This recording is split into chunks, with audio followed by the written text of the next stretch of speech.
আল্লাহ ছাড়া এর থেকে বেশি আমাদেরকে কেউ ভালোবাসে না। আল্লাহ পাক তিনি তার বান্দাকে এত বেশি ভালোবাসেন, এত বেশি মহব্বত করেন যে দুনিয়ার কোনো মানুষের কোনো ক্ষমতা নেই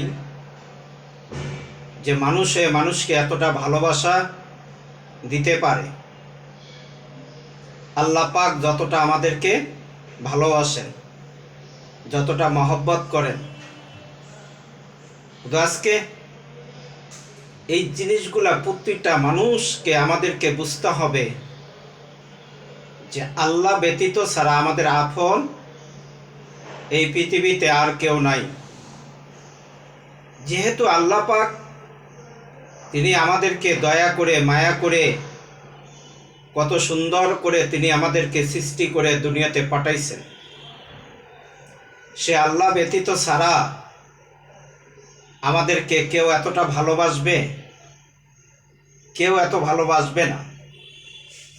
কেন আল্লাহ তাআলা তিনি যা চান তার বান্দার মঙ্গলের জন্য আল্লাহ তাআলা তিনি করেন। কিন্তু আজকে আমরা দুনিয়ার মানুষ সব কিছু ভুলে গেছি, আল্লাহকে ভালোবাসা ভুলে গেছি, আল্লাহর প্রতি ঈমান আনা আমরা ভুলে গেছি। কিন্তু তোমরা জেনে রেখো, যারা নাকি আল্লাহর প্রতি ঈমান আনছে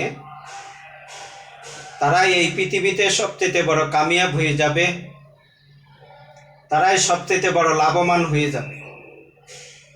আর যারা নাকি আল্লাহর প্রতি যারা ঈমান আনে নাই তারাই হলো সবচেয়ে বড় কপাল পোড়া হতভাগা, যে তারা শুধু দুনিয়াতে শুধু শান্তি পাবে, আখেরাতে তারা কিছু পাবে না।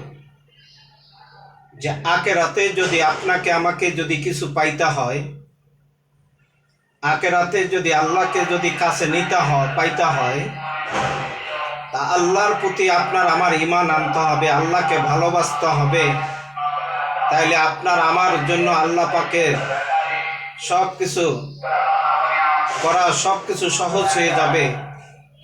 আর যদি আল্লাহর প্রতি যদি আমরা ঈমান আনতে না পারি, আল্লাহকে যদি আমরা ভালোবাসতে না পারি, দুনিয়ার সব কিছু আপনার আমার শেষ হয়ে যাবে।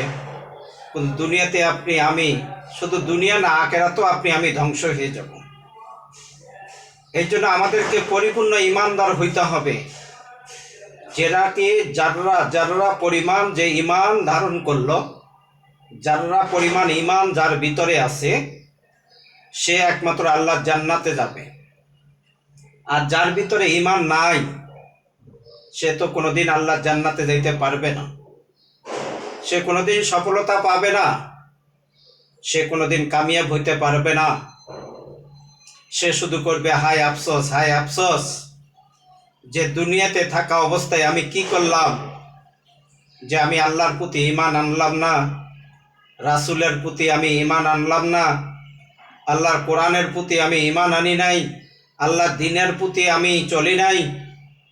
সেদিন সে আফসোস করবে। তো ওই দিন সে আফসোস কোনোদিন কাজে লাগবে না। সুতরাং ওই আফসোস কোনোদিন কাজে লাগবে না।